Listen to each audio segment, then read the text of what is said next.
Hello, KZ Guy 2, No Nonsense Know How. Today I want to give you some quick instructions on how to replace the AC compressor in this 2011 GMC Terrain. It's got a 3.0 liter. Here's a look at the new AC compressor. I'll also try and find a link for one of these on Amazon if you want to purchase one, so check that out down below. I'm going to try to keep this real quick, so give me a thumbs up, comment, maybe even check out the channel and subscribe if it helps out. To do this job properly, you'll need an AC machine to evacuate the system, or bring it over to your local automotive shop and have them evac the system. This is your high side port and low side port here. I already have the caps removed. However, if you have a leak in the system, then it might already be empty for you and you don't have to worry about that. So I've already evac'd the system and the compressor is going to be down below. I'm going to do it from the bottom, so I recommend getting your vehicle safely jacked up. I'm on a lift, so that makes it a little bit easier. And always a good idea to disconnect your negative terminal on the battery. It's a 10mm nut on that. Loosen that, pull this up. Start by getting a 1/2" ratchet on your belt tensioner right here, and a 1/2" drive, and then you can loosen that belt turning, clockwise to the bottom here, and slip your belt off. Don't take it off all the other pulleys, just take it off the AC compressor right here. Then come over here and you have 4 15mm bolts holding this on. 1, 2, 3, and 1 on this side up here. Use the 15mm ratcheting wrench on the long ones, and on the short one, a 6-inch extension with a wobble head, 15mm. Here's another look at those bolts right there, and that one going horizontal on the back. Then remove your electrical connection. You pry up on each of these with a little screwdriver, and that can just, pop right out of your way there. Before removing these AC lines, you have to make sure this system has been evacuated and there's no pressure inside of it. This is under high pressure and you could hurt yourself. Now you might be able to get this one from the top, but there's going to be a 13mm nut on top of these lines on here, so remove that, slide these lines off.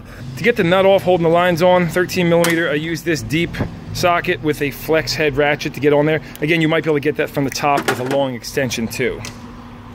Next, I loosen this 18mm and this 18mm on the front of the subframe just to drop it down, a 1/2" or so. Barely anything at all, but just to get a little more play. I don't even know if you have to do that. So once you have that loose, you actually have enough room to slip it right out of this hole here. Just make sure you note which way it comes out, because it is kind of a tight fit. So I found it necessary to twist it and bring it out with the long end up like that. And she just slips right out of there like that. You can bring it over to the new one, compare, make sure your mounting holes are the same. Now we can see the AC clutch wiring connector's the same, but has an extension on it. So that's not a terrible thing. We'll just have to make sure we tie that up out of the way good, instead of it being mounted right there. I recommend leaving this on until you get the compressor back in there so no dirt or debris gets in there. But when you're removing these, be careful. Sometimes these can be under pressure, so remove that slowly. This compressor came with a little sticker on it that says it's already been filled with the proper amount of oil, 4 ounces it said, of PAG 46. Make sure to check, your compressor. Sometimes they don't get filled with oil already. If they're not, you're going to put it in the low side port of this and rotate it by hand. A good rule of thumb is take the old one and dump it upside down and actually measure how many ounces of AC compressor oil that's in here, and say 4 ounces comes out, put 4 ounces in the new one, if there's no oil in the new one. But again, your manufacturer should specify that. Now come in here and remove these, clean them off. Replacing them is highly suggested. And then, just make sure you get all the dirt and debris off this connection here. Nice and clean, and then re-oil these with some AC oil. One very important note would be, if you had an AC compressor failure and it failed internally, then you're going to want to flush this system out in the car using a flush kit. There's probably a lot of other videos on how to do that. I'm not going to do that on this one though, because this is actually just has a bad clutch on it. Customer wanted the whole new compressor though, so the system shouldn't have any foreign debris in it and such. But anytime you have it off, it's really not a bad idea to get one of those flush kits and flush it out completely, though especially if the compressor failed though. You have to do that. That new debris floating around will destroy the new compressor. Alright, so get the compressor back in the same way. First thing you're going to do before you put the mounting bolts on is put the lines on, because you have a little bit more room to get in there and move that thing around. Once you get it in there, go ahead and tighten your 18mm bolts on the subframe if you had loosened those. Secure your 4 15mm bolts. Come over with your ratchet on the 1/2" on there. Put the belt back on. Put your connection back on. I zip tied that right here because it had a little bit more slack. and you're done. The last thing I noticed here is another good reason you always want to disconnect the battery before working on a car is this battery cable coming off your alternator here. I guess this is a shunt here or a fuse or something, fusible link, but you have exposed copper here. So this is very dangerous. If this connects to ground or your tool bumps it, it's going to spark an arc, could explode if there was fuel vapors around. So I'm going to make sure to tape this up real good. I don't know how I didn't see that before.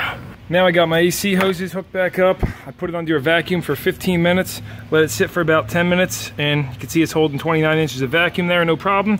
So I'm gonna put the appropriate charge in there. Usually you have a sticker under the hood. This car calls for 1.43 pounds or 0.65 kilograms. And charge this thing up, make sure she blows cold. And that's gonna be a wrap. Sorry if I went too quick for you or spoke too fast. Maybe I should start editing these videos and put them in slow motion. Try to get you in and out real quick, you know, because I'm on the clock here at work, so I can't really waste a lot of time. If you find this works for your model and year and it's different than a 2011 Terrain, let me know. Comment below. I would definitely appreciate that. That helps out others too. Hope the video helped out. Consider tossing me a subscribe. And until next time, this is KZ Guy 2, No Nonsense, No How. Keep on getting it done and living a dream. I'll see you next time.